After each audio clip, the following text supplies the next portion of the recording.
Magandang araw po mga kapanalig. Ang orasyon naman na ito ay nagagamit sa pangpalakas ng aura at panakot sa kaaway. Ito'y usalin ng 3 hanggang 7 beses at iihip sa inyong dibdib.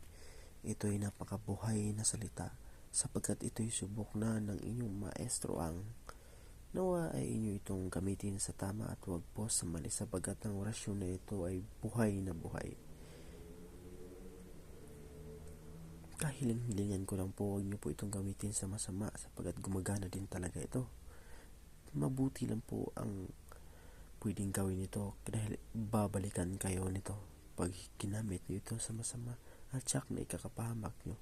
Sana po makatulong po ito sa mga nag-aaral na mga lihim na karunungan na gustong matuto ng mga orasyon patungkol sa mga lihim na karunungan. Iyan po siya at ating ilayo konti.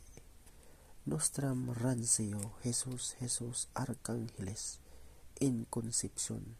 Ganyan po yan banggitin at 3 beses hanggang sa 7 ulit. At maraming salamat po and good day sa inyong lahat.